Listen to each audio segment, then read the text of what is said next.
हे learners, कैसे हैं आप। आज की हमारी स्टोरी है टू स्टोरीज अबाउट फ्लाइंग, जो कि आपकी इंग्लिश बुक फर्स्ट फ्लाइट का चैप्टर नंबर 3 है, जिसके दो पार्ट्स थे, हिज फर्स्ट फ्लाइट और द ब्लैक एरोप्लेन। तो हिज फर्स्ट फ्लाइट हमने प्रीवियस वीडियो में कर लिया था, तो अभी हम करेंगे द ब्लैक एरोप्लेन, जिसको लिखा है फ्रेडरिक फॉरेस्ट ने।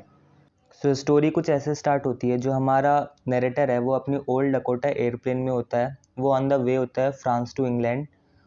नरेटर का नाम नहीं है इसमें, लेकिन प्लेन का नेम है डकोटा DS-088। यूजुअली वो इंग्लैंड जा रहा होता है अपनी फैमिली से मिलने के लिए, अपनी हॉलीडेज स्पेंड करने के लिए, और इसके लिए वो फ्रांस से 1:30 in the morning take off कर चुका होता है। सो अब नरेटर जो है वो सोचता है कि पेरिस कंट्रोल रूम को इन्फॉर्म कर देना चाहिए। तो वो अपनी प्लेन का रेडियो ऑन करता है और कहता है, hello hello Paris control room, आवाज़ आ रही है। तो उधर से भी आवाज़ आती है, हाँ भाई आवाज़ आ रही है, ठीक है। फिर वो बता देता है पेरिस कंट्रोल रूम को कि मैं जो है इंग्लैंड जा रहा हूँ, ऑन द वे हूँ। तो पेरिस कंट्रोल रूम से उधर से आवाज़ आती है, रिप्लाई आता है कि turn your plane to 12 degree west. अपनी जो प्लेन है उसको 12 डिग्री वेस्ट की तरफ मोड़ लो। सो जो हमारा नरेटर है वो अपने मैप्स वगैरह चेक करता है, कंपास वगैरह चेक करता है, अपनी प्लेन को जो है 12 डिग्री वेस्ट मोड़ लेता है।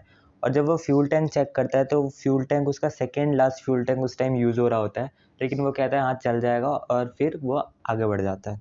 सो हमारे नरेटर की प्लानिंग होती है कि अगर वो 1:30 पे घर से निकला है तो 2-3 आवर्स में वो पहुंच जाएगा, मतलब टिल 5 तक तो पहुंच जाएगा, टिल 5 AM, और वो इंग्लैंड पहुंच के आराम से अपना इंग्लिश ब्रेकफास्ट करेगा।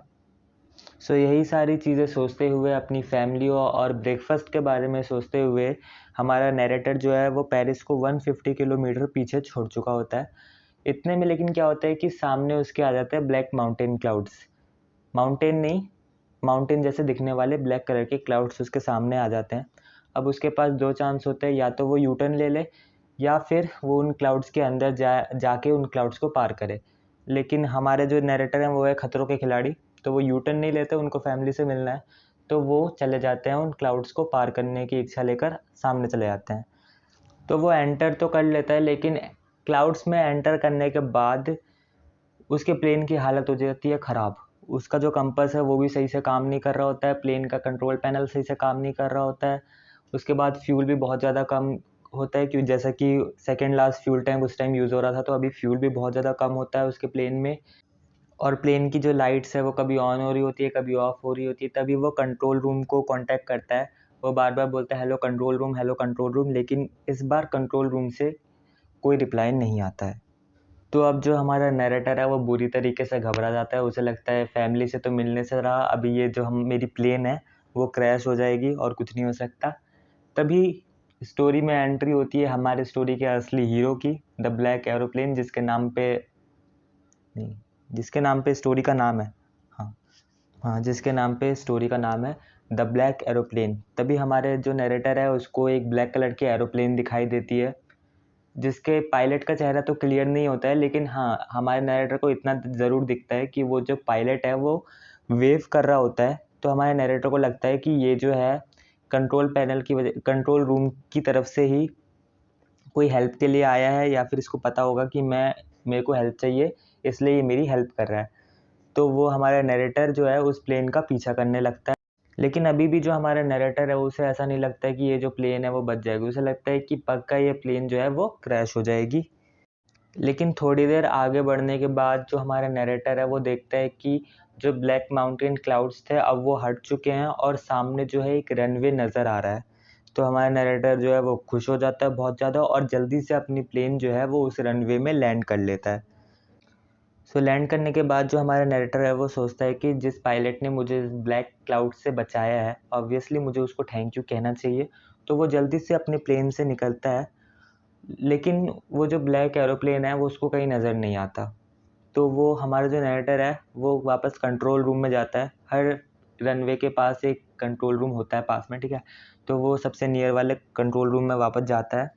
वहाँ पे जो भी स्टाफ होता है उस टाइम उससे वो पूछता है कि मेरे साथ जो एक और ब्लैक एरोप्लेन थी, मतलब एक और जो प्लेन थी रडार में, वो उसके पायलट का इन्फॉर्मेशन आप क्या मुझे दे सकते हैं। तो वो जो स्टाफ होता है वो कहता है हमारे नरेटर से कि नहीं सर, रेडार में तो सिर्फ आपकी प्लेन थी, बैड क्लाइमेट कंडीशन की वजह से हमने और किसी प्लेन को टेक ऑफ करने ही नहीं दिया है।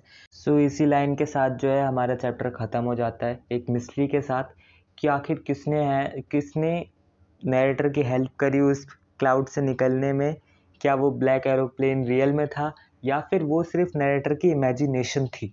सो अब कुछ इंपॉर्टेंट क्वेश्चंस देख लेते हैं। तो क्वेश्चन नंबर 1 है, describe the author's feelings while he was flying his aeroplane back to England. जब वो इंग्लैंड वापस जा रहा था अपनी प्लेन को लेके तो ऑथर की क्या फीलिंग थी। So the answer is the author was very excited while he was flying his aeroplane back to England because he wanted to spend his holiday with his family at home. तो जो हमारा narrator था वो बहुत ज़्यादा खुश था क्योंकि वो वापस इंग्लैंड जा रहा था हॉलीडे स्पेंड करने के लिए अपनी फैमिली के साथ। Now question number 2, how much fuel was there is in aeroplane when the writer started flying. Fuel कितना था एरोप्लेन में जब हमारे नरेटर ने इसको उड़ाना स्टार्ट करा था। तो there was sufficient fuel in the tank of the aeroplane to reach England safely when the writer started flying. तो इतना फ्यूल तो था कि जो हमारा राइटर है वो सेफली इंग्लैंड तक पहुंच जाए। और आप ये भी ऐड कर सकते हो कि जो हमारा नरेटर है उसका second last fuel tank use हो रहा था जब हमारे नरेटर ने फ्लाइंग स्टार्ट करी थी। Now question number 3, what risk did writer take while flying, why. जो राइटर है उसने क्या रिस्क लिया फ्लाई करते टाइम और क्यों। तो the writer decide to risk to fly through the storm cloud because he wanted to enjoy his holiday with his family back in England. So जो हमारा राइटर था उसने उस ब्लैक स्टोर्मी क्लाउड थ्रू अपना plane ले जाने का risk लिया क्योंकि वो जो था अपनी फैमिली के साथ अपनी हॉलीडेज एंजॉय करना चाहता था। सो क्वेश्चन नंबर 4 है, what did writer feel inside the clouds. Writer को क्लाउड्स में एंटर करने के बाद कैसा फील हो रहा था। तो when the writer enter the cloud it became impossible to see outside the aeroplane. The aeroplane jumped and twisted in the air and all the instrument like compass etcetera stop working due to the weather condition. So जो हमारा narrator है जब वो enter करता है clouds में तो उसकी जो सारे इंस्ट्रूमेंट होते हैं एरोप्लेन के वो काम करना बंद कर देते हैं। एरोप्लेन से बाहर भी नहीं दिखता उसको कुछ भी, ठीक है, वेदर कंडीशन की वजह से। सो क्वेश्चन नंबर 5 है, what did the writer see inside the black clouds. Black clouds के अंदर जाने के बाद राइटर को क्या दिखता है। तो the writer saw a black aeroplane which had no lights on its wings. The writer could see the face of the pilot in the black clouds who was waving and signalling him to follow to get out of the storm. तो writer को clouds में enter करने के बाद एक black aeroplane दिखाई देता है जिसमें उसको एक पायलट दिखाई देता है जो कि उसकी तरफ वेव कर रहा होता है और उसको ऐसा सिग्नल दे रहा होता है कि वो उसको फॉलो करे ताकि जो ब्लैक एरोप्लेन का पायलट है वो हमारे नरेटर को स्टॉर्मी क्लाउड से बाहर निकलने में हेल्प कर सके। So hope you like the video. अगर अच्छा लगा तो hit the subscribe button and bye bye.